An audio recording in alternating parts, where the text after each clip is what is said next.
So let's talk about progress with what's going on against chemtrails. You have some information to report. Don't use any names or anything like that. But what news do you have? In Rhode Island, in the United States of America, they have proposed legislation to prohibit geoengineering. Mm-hmm. And so there is a link you can go to and offer your perspective, either saying yes, that you want to prohibit chemtrails in the sky, or you can do nothing, or you could say, no, I think it's great, keep going. Mm-hmm. I mean, who would do that if they were educated, if they had done the research? Yeah. So the bottom line is, we have an incredibly unprecedented opportunity as a species to stop what's going on in the skies. Yeah, the chemtrails. Stop aircraft from spraying chemical cocktails all over us, our food, our water, and polluting the air we breathe. Right.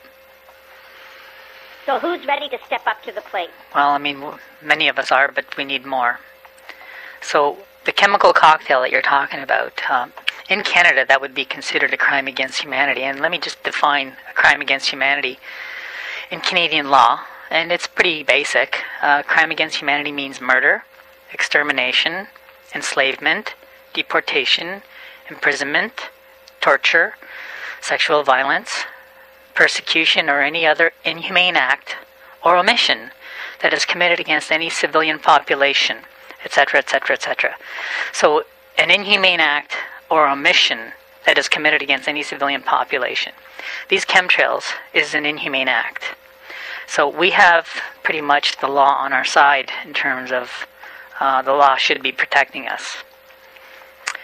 So was it Rhode Island? Yeah. Okay, so for Canada, for example, those who are failing to act in omission could be charged with crime against humanity. In the United States, what would that be? Misprision of felony. Right, and misprision. Where someone, although many of the states have not enacted it, the bottom line is we need to. If this is on the books, it needs to be used. And in the U.S., what would happen is if you're made aware of a crime, then you have a responsibility to take action to stop it. Right, you have to report it to a judge or other person in civil or military authority. And if not, then that will be a misprision of felony. It's actually 18 U.S. Code 4 for the United States. So we need people to understand that there's an opportunity here in Rhode Island, and there's also an opportunity in Ontario, Canada, where if you go to executivereasoningmedia.com/itsover, you will see that a number of police chiefs, deputy police chiefs, superintendents and inspectors have been notified of these crimes and have done nothing. So that would be a crime against humanity against those persons. Where in Ontario? Well, in the Toronto area. Okay. Large population center. So we asked the world to focus on Ontario and Rhode Island. We need to do something. It's called Legis, Legiscan. It says bringing people to the process. And I put it in a blog and said, more importantly than bringing people to the process is people responding to the process. If people would just understand how important it is for us to speak peacefully and respectfully for our rights, because silence is permission. Right. When people are silent, the government interprets that it's okay to go ahead. And that's a con. That's the biggest con of man. Our consent, or not speaking up, is consent. And it's a con because you're not educated in what's really going on in the planet. You're educated by a mainstream media who withhold, distort, bury, and deny the facts. Right. And they use mind control techniques so that you'll think what we're talking about on this video is so bizarre that the government and that people in authority, positions of authority, would allow such things to go on in the sky and have us eat genetically modified food and put fluoride in the water, which is a poison. Yes. Or vaccinate people with vaccines that they know are harmful, lethal in some instances. Right. So the bottom line is, that's part of the plan, is what's going on is so bizarre that we don't care what you do. Tell people, they'll think you're nuts. Yeah. And that's what's happening. We're called conspiracy theorists.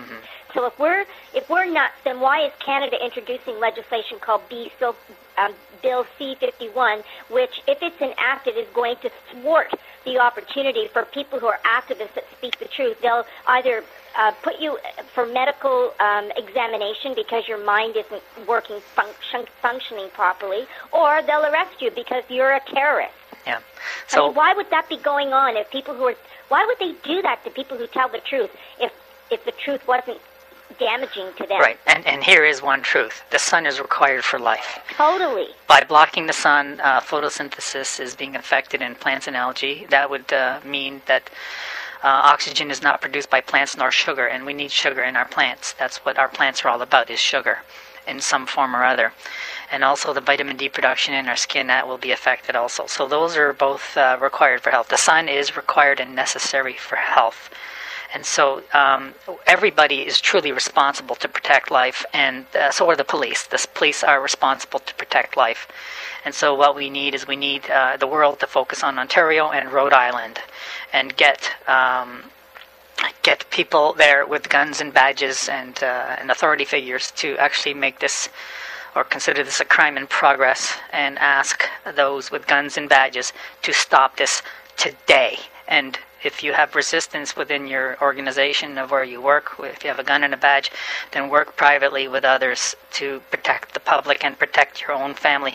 You have a self-interest here as well, not just your paycheck. And you know what? I just opened a blog I did, The Real Story on Distinguished Vitamin D. Vitamin D regulates your cells, systems, and organs. It's in a class by itself. It turns on and off genes. It's a very basic function which distinguishes it from all other vitamins. The sun, where there is less sun, there is more cancer, flu, and autism. As a minimum, vitamin D boosts your immune system, causing peptides that kill bacteria and viruses, which means you don't need antibiotics because they'll never be antibiotic resistant and without side effects. So vitamin D also strengthens our teeth. So it's a natural and suitable replacement for fluoride, which is toxic in drinking water and in toothpaste. Yes. Okay.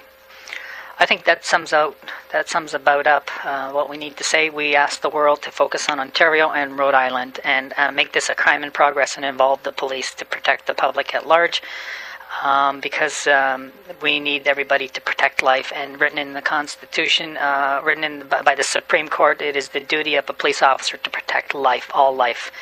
And these are two opportunities to preserve life. Yep, and our planet. And the Ontario Police Services Act, Section 42, subsection 3, states that a police officer can act as a constable at common law. At common law, meaning if there's a problem, there's somebody going in to stop whatever the trouble is. And spraying chemicals over a population is an inhumane act on a population. Therefore, it is a crime in progress.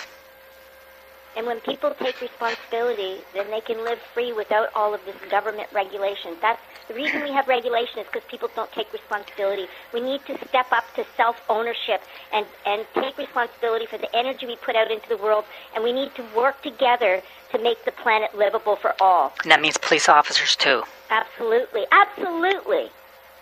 Police officers. Government people, a lot of people work in the government, they have no idea what's going on. Mm-hmm. They're just good people earning a living to be able to put food on the table and pay their bills. Yep. So thank you for this opportunity. Okay, let's hope we get the world to focus on Ontario and Rhode Island and crime in progress and police acting at common law. Great. Excellent. Thank you so much.